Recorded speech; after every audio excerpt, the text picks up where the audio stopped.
नमस्कार। नवंबर 2025 का वो हफ्ता जब भारत में काफी कुछ चल रहा था, राजनीति से लेकर पर्यावरण तक, इस एक हफ्ते ने आने वाले कल की कई तस्वीरें साफ कर दी। तो चलिए एक नजर डालते हैं उन बड़ी खबरों पर जिन्होंने सुर्खियां बटोरी और समझते हैं कि इनके असल मायने क्या हैं। हम अपनी बात शुरू करेंगे भारत के राजनीतिक गलियारों से, फिर देखेंगे कि टेक्नोलॉजी और विकास की रफ्तार कैसी है।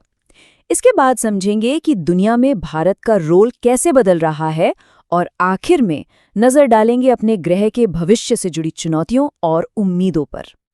तो सबसे पहले बात करते हैं सत्ता के खेल की। इस हफ्ते देश के पॉलिटिकल और सोशल सीन में कुछ ऐसे बड़े फैसले हुए जिनका असर हमें लंबे समय तक देखने को मिलेगा। स्क्रीन पर ये जो नंबर दिख रहा है 10, जरा सोचिए इंडियन पॉलिटिक्स में ये नंबर किस चीज की तरफ इशारा कर रहा होगा। ये एक ऐसे रिकॉर्ड से जुड़ा है जिसे तोड़ना लगभग नामुमकिन सा लगता है। जी हाँ, ये नंबर है नीतीश कुमार का, जिन्होंने रिकॉर्ड 10वीं बार बिहार के मुख्यमंत्री पद की शपथ ली। ये सिर्फ एक गिनती नहीं है, ये उनकी राजनीतिक पकड़ को दिखाता है और ये बताता है कि बिहार की पॉलिटिक्स पर उनका कितना कंट्रोल है। एनडीए की भारी जीत ने इस उपलब्धि को और भी खास बना दिया है। और राजनीति से हटकर देखें तो इस हफ्ते एक बड़ा सामाजिक सुधार भी हुआ। असम सरकार ने बहुविवाह निषेध विधेयक को मंजूरी दी। ये एक बहुत ही बोल्ड स्टेप है जिसका मकसद सदियों पुरानी इस प्रथा को खत्म करना और जेंडर इक्वालिटी को बढ़ावा देना है। चलिए अब थोड़ा गियर बदलते हैं और भारत की टेक्नोलॉजिकल प्रोग्रेस की तरफ चलते हैं, जहां नए-नए इनोवेशंस देश को भविष्य की ओर ले जा रहे हैं। ये हफ्ता तो इनोवेशन से भरा हुआ था। एक तरफ रेलवेज दृष्टि एआई से मालगाड़ियों को सेफ बना रहा था, तो दूसरी तरफ बीएसएफ ने दुर्गा ड्रोन स्क्वाड्रन के साथ विमेन पावर का एक नया उदाहरण पेश किया। अंतरिक्ष में गगनयान मिशन ने एक जरूरी पड़ाव पार किया और जमीन पर वाइल्ड लाइफ और बिजनेस को लेकर भी काम तेजी से चलता रहा। ये सब मिलकर भारत की चौतरफा तरक्की के एक सच्ची तस्वीर दिखाते हैं। ये जो दृष्टि एआई है ना, ये सिर्फ एक टेक्नोलॉजी नहीं है, ये भारत की विशाल सप्लाई चेन की रीढ़ की हड्डी यानी हमारी मालगाड़ियों को सुरक्षित रखने का एक क्रांतिकारी तरीका है। जरा सोचिए, ये कैसे एआई का इस्तेमाल करके हादसों को रोक सकता है और हमारी इकोनॉमी को और रफ्तार दे सकता है। चलिए अब अपनी नजरें देश की सीमाओं से बाहर ले जाते हैं।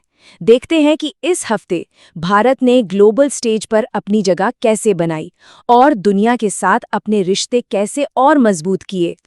इस हफ्ते भारत ने डिप्लोमेसी के दो अलग अलग रंग दिखाए। एक तरफ ब्रिटेन के साथ अजय वॉरियर मिलिट्री एक्सरसाइज हुई, जो आतंकवाद के खिलाफ हमारी मजबूत पार्टनरशिप को दिखाती है, तो दूसरी तरफ कोलंबो सिक्योरिटी कॉन्क्लेव में बांग्लादेश का शामिल होना। ये दिखाता है कि इंडियन ओशन रीजन में भारत का प्रभाव कितना बढ़ रहा है। और भारत की ताकत सिर्फ डिप्लोमेसी या सेना तक ही नहीं है। इस हफ्ते हमने देखा कि कैसे भारत पेटेंट फाइल करने में दुनिया में 6 नंबर पर पहुंच गया, कैसे शांति के लिए मिशेल बैचेलेट जैसे ग्लोबल लीडर को सम्मानित किया और कैसे हमारे तीरंदाजों ने एशियन चैंपियनशिप में टॉप पर आकर देश का नाम रोशन किया। ये सब दिखाता है कि भारत हर फील्ड में आगे बढ़ रहा है। और अब बात उस मुद्दे की जो हम सब से, हमारे भविष्य से सीधे सीधे जुड़ा है, हमारा प्लैनेट। इस हफ्ते पर्यावरण और विज्ञान के मोर्चे पर कुछ चिंता बढ़ाने वाली खबरें आई तो कुछ नई उम्मीदें भी जगी। ये हेडलाइन थोड़ी परेशान करने वाली है। ये भारत के एनवायरमेंटल परफॉर्मेंस से जुड़ी एक रिपोर्ट की ओर इशारा कर रही है। आइए देखते हैं कि इसका मतलब क्या है। और ये है वो चिंता की बात। क्लाइमेट चेंज परफॉर्मेंस इंडेक्स में भारत 13 पायदान नीचे खिसककर 23 नंबर पर आ गया है। जैसा कि इस चार्ट में साफ दिख रहा है, ये एक बड़ी गिरावट है।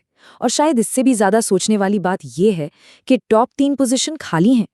मतलब दुनिया का कोई भी देश क्लाइमेट चेंज को लेकर उतना नहीं कर रहा जितना जरूरी है। ये एक ग्लोबल वेकअप कॉल है। लेकिन हर बुरी खबर के बीच उम्मीद की एक किरण भी होती है। ओडिशा के खूबसूरत सुनापुर और पुरी बीचेस को एक बार फिर से प्रतिष्ठित ब्लू फ्लैग सर्टिफिकेशन मिला है। ये सिर्फ एक अवार्ड नहीं है, ये इस बात का सबूत है कि जब हम कोशिश करते हैं तो अपने पर्यावरण को बचा भी सकते हैं और दुनिया के लिए एक मिसाल भी बन सकते हैं। और अब एक ऐसी अनाउंसमेंट जो किसी साइंस फिक्शन फिल्म जैसी लगती है, पर ये हकीकत बनने जा रही है। भारत ने इंडियन ओशन में 6000 मीटर की गहराई पर दुनिया की सबसे गहरी अंडर वाटर रिसर्च लैब बनाने का अपना प्लान सामने रखा है। ये समुद्र के रहस्यों से पर्दा उठाने की दिशा में एक बहुत बड़ा, एक ऐतिहासिक कदम होगा। तो कुल मिलाकर इस हफ्ते की कहानी क्या कहती है? राजनीति में पकड़ और मजबूत हुई, टेक्नोलॉजी ने भविष्य के नए रास्ते दिखाए, दुनिया में भारत का कद और बढ़ा और पर्यावरण के मोर्चे पर एक चेतावनी के साथ साथ एक बड़ी उम्मीद भी मिली। तो इस पूरे हफ्ते की इन घटनाओं को देखने के बाद एक बड़ा सवाल मन में आता है, सत्ता का खेल, हमारे ग्रह की चिंता या फिर टेक्नोलॉजी की रफ्तार? इनमें से वो कौन सी कहानी है जो आने वाले साल यानी 2026 की दिशा तय करेगी? ये एक ऐसा सवाल है जिसका जवाब तो वक्त ही देगा, लेकिन इस पर सोचना हम सबके लिए जरूरी है।